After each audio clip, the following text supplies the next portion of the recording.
안녕하세요. 반갑습니다. 자, 오늘 하루는 증시에서 어떤 중요한 이슈들이 있었는지 알아보는 마감 시황 시작해 보도록 하겠습니다. 자, 첫 번째 소식은 대한전선이 LS그룹에 지분을 매입했다. 또 이런 소식이 들려와서 과연 경영권 분쟁으로 이어지는지 어떤 이슈들이 있는지 함께 체크해 보겠고요. 두 번째는 슈퍼컴이 100년 걸릴 문제를 이 양자 컴퓨터로 20분 만에 해결이 완료됐다라는 소식이 들려와서 관련된 이슈, 그리고 다음 봐야 될 우리가 중요한 양자 이슈는 무엇이 있는지까지 함께 알아보겠습니다. 자, 마지막으로 이 북한의 해킹 공격에 의해서 이 보안주들의 급등 현상이 일어났는데 우리가 볼 때 이 보안주들 어떤 부분들을 중요하게 체크해야 되는지 오늘 영상을 통해서 함께 알아보겠습니다. 자, 첫 번째 소식은 오늘 LS그룹의 경영권 분쟁이 일어날 수 있다라는 소식이 들려왔습니다. 그래서 LS 관련 주들의 급등 현상이 일어났는데 LS가 장중 24% 급등을 했고요. 그 아래 단에 있는 네트워크스도 장중 고가 15%를 달성했습니다. 그래서 어떤 이슈가 있었냐?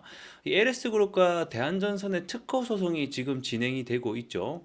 LS전선이 2019년 이 대한전선의 제품이 이 자사의 특허권을 침해했다며 소송을 제기한 바가 있습니다. 그래서 22년도 1심에서 이 법원이 LS전선에 손을 들어줘서 이 LS에 승소를 했었던 일이 있었고, 그리고 오늘 그 2심의 결과가 나타나는 날이었죠. 그래서 오늘 오후 2시에 관련된 내용이 발표될 것으로 전망이 되면서 아무래도 1심에서 LS그룹이 승리했다 보니까 이번에도 2심 역시 LS그룹이 이기지 않겠냐, 이렇게 좀 시장에서 판단을 하면서 관련주들의 수급이 등장을 했습니다. 자, 그리고 실제로 오후 2시에 결과 판결이 나오면서 2심에서도 LS그룹의 승리로 돌아갔죠. 자, 그럼 오늘을 통해서 우리가 얻을 수 있는 사실 중에 하나는 이러한 단기적인 드리븐 이벤트가 발생했을 때는 충분히 당일 단타라던가 이런 부분들을 우리가 생각을 해볼 수 있을 것 같아요. 특히나 이런 특허 소송은 2심에서 끝나지 않고 보통 대법원 3심까지 연결이 되는 경우가 많기 때문에 향후에 3심에 대한 결과 이런 일정이 또 잡히게 된다면 LS그룹과 이런 대한전선에 대한 매매를 우리가 충분히 일정으로 해볼 수 있을 것 같다, 이렇게 설명드릴 수 있을 것 같고요. 그리고 오늘 또 급등한 사유 중에 하나가 이 대한전선의 모회사인 호반그룹에서 LS의 지분을 매입했다라는 소식이 들려왔습니다. 이 호반그룹 입장에서는 이번 지분 매입이 투자 차원에서 진행했다라고 하는데, 이게 좀 말이 안 되는 게, 여러분은 싸우는 상대 회사, 경쟁사에다가 과연 투자 개념으로 돈을 투자할 수 있을까를 생각해 보면 그게 결국 쉽지 않을 겁니다. 그래서 결국에는 이 호반그룹에 땅꿍꿍이가 있다라고 일단은 보여지긴 하는데, 그래서 일각에서는 이 경영권의 개인 목적이나 다른 여론전의 재료를 확보하기 위한 수단일 수 있다라고 현재 평가를 하고 있습니다.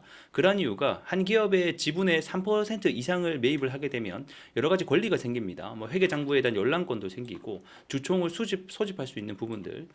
그래서 이런 부분들이 결국에는 경영활동에 개입을 할 수 있는 수단이 생기다 보니까 다른 목적이 있을 수 있다라고 현재 평가를 하고 있는 상황이고, 그 이상을 또 넘어서 만약에 지분 매입이 여기서 그치지 않고 지속적으로 펼쳐진다라고 하면 경영권 분쟁에 대한 부분까지도 우리가 생각을 해볼 수 있다라고 현재 보여집니다. 그래서 어떻게 될지는 지켜봐야 되겠지만 현재 이러한 이슈들이 현재 불고 있다는 점을 인지하시면 좋을 것 같습니다.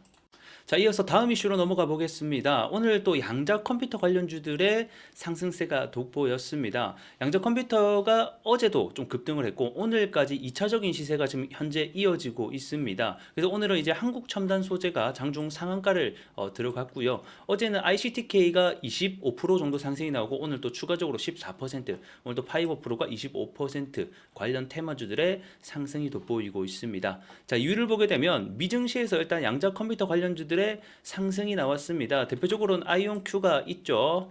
그래서 16% 급등이 나왔고, 왜 급등이 나왔는지 이유를 보니까 양자 컴퓨터 기업인 이 D웨이브가 슈퍼 컴퓨터로는 100년이 걸릴 수 있는 문제를 단 20분 만에 완료했다라는 소식이 좀 들려왔습니다.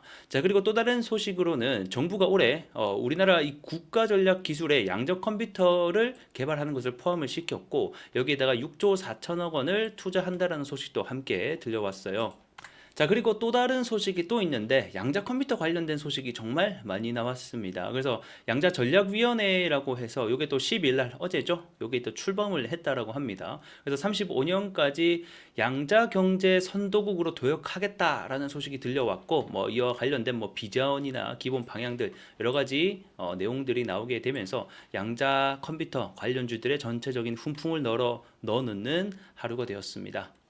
자, 그리고 우리가 또 하나 주목해야 되는 양자 컴퓨터 관련된 이슈가 있죠. 바로 3월 17일에 열리는 엔비디아 GTC입니다. 이날에 이제 엔비디아의 젠슨 황이 주요 양자 컴퓨터 기업들의 임원들과 함께 무대에 올라 양자와 관련된 미래 얘기를 할 것으로 현재 예상이 되고 있습니다. 그래서 여기서 과연 어떤 내용이 나오냐에 따라서 추가 슈팅에 대한 여부 또는 우리가 예상했던 대로 또는 별 내용이 안 나온다라고 하게 되면 제로 소멸로 갈 수 있는 부분들이 있기 때문에 이런 부분들 함께 좀 주목을 해볼 필요가 있을 것 같고, 지금은 양자 컴퓨터 관련해서 단기적인 시세가 거의 저는 80% 이상은 나왔다라고 보기 때문에 만약에 3월 17일이 끝난다라고 하면 슬슬 제로의 소멸에 대한 관점도 생각을 해볼 필요가 있을 것 같습니다.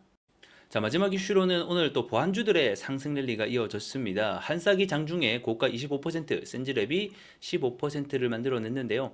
어떤 이슈가 있었나 딱 보니까 이 구글 플레이 스토어에서 북한의 스파이웨어 관련된 앱이 다수 발견됐다. 이 앱이 스마트폰에 몰래 설치돼서 약간 악성 프로그램, 이런 위험성 있는 프로그램이라고 보시면 됩니다. 그래서 이런 게 다수 발견이 되면서 보안주들의 상승이 나왔고, 또 이어서 정부가 이제 보안 육성을 위해서 100억 원 정도를 예산을 투입하겠다. 그래서 이런 소식도 있었고요. 이어서 딥페이크 관련해서 6개월간 20만 건 이상이 현재 발생을 하고 있다. 그래서 전체적으로 이 보안과 연결되어 있는 뉴스들이 함께 나왔다라고 보시면 될 것 같은데, 여기서 우리가 중요한 사실이 뭐냐면 첫 번째, 이 재료들이 과연 지속성이 있는가를 본다면 결국 단기적인 이슈에 불과하다는 겁니다. 그러면 주가는 단기적인 이슈를 받고 올라갈 수 있지만 결국에는 뭐죠? 내려갈 수밖에 없는 재료를 가지고 있기 때문에 이러한 포인트를 우리가 첫 번째 봐야 될 것 같고, 특히나 이런 정부의 어떤 육성 프로그램 있죠. 요거는 뭐가 중요하냐면 금액이 중요합니다. 금액과 어떤 사이즈. 근데 사실 뭐 100억 원이라는 돈이 작은 돈은 아니지만 예산에 투입할 때는 결국 큰 돈은 아니거든요. 방금 그 양자 컴퓨터 보셨을 때는 뭐 그게 한 양자에 6조를 투입한다는 건 아니지만 전체적으로 6조 이상의 조 단위의 금액이 움직이기 때문에 그거에 비해서는 한없이 좀 작은 금액이다. 그래서 규모적인 측면에서도 작은 면을 우리가 확인해 볼 수 있습니다. 그래서 오늘 그 한 싹의 주가를 보게 되면 자, 이렇게 장중에 급등을 하긴 했지만 결국 장 막판에 어떻게 되죠? 제대로 반등을 하지 못한 채 이렇게 내려가는 모습을 볼 수 있죠. 그래서 우리가 재료를 파악을 할 때는 과연 이게 지속성이 생길 수 있는 재료냐 또는 단기로 그냥 끝날 수 있는 재료냐, 요거를 또 파악해 보시는 것도 좋은 방법이 될 것 같습니다. 자, 오늘자 하루 증시 마감 이슈 여기서 마무리해 보겠습니다. 시청해 주셔서 감사합니다.